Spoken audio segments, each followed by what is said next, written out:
dès qu'on te vole dans un taxi, et bon, le passager, naturellement, il va dire que c'est des taximans. Alors que ce n'est pas des taximans.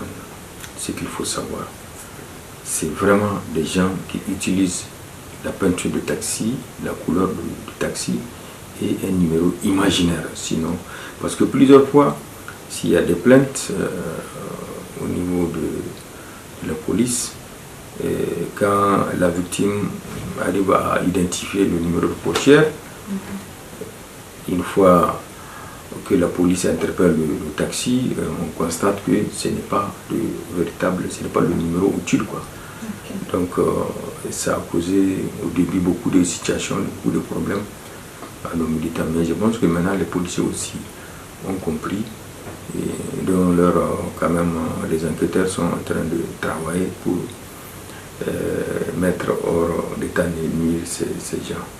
Donc vraiment, ils sont nombreux, ils ont plusieurs modes opératoires. Sinon, il y a aussi un qui, aussi une fois, qui rôde autour des gares, surtout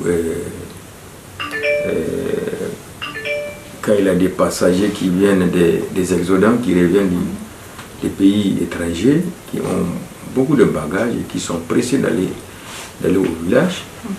Donc il les charge souvent dans des taxis et que quelques kilomètres après ou quelques mètres, il fait exprès, il coupe le moteur et il demande aux passagers de pousser, de l'aider à pousser et démarrer.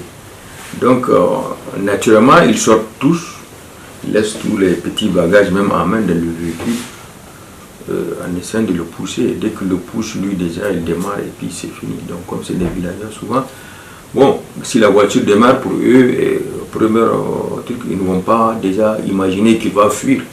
Donc ils vont penser qu'il va aller peut-être faire demi-tour et dès là il disparaît. Donc vraiment c'est un phénomène qui, en tout cas, qui est en train de nuire gravement à la corporation. Normalement, pour être taximan, il y a une procédure, normalement. Donc c'est là où même nous interpellons la ville de Niamey.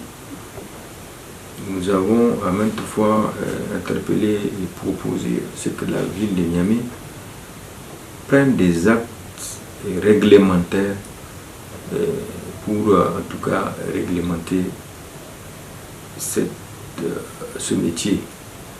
Qui doit être taximan et comment? Qui doit exploiter un véhicule et comment, quelle c'est la prochaine? Donc c'est là où on a un seul souci. Puisque actuellement, j'ai l'habitude de le dire, au niveau de la ville de Niamey, il n'y a pas un cadre réglementaire formel.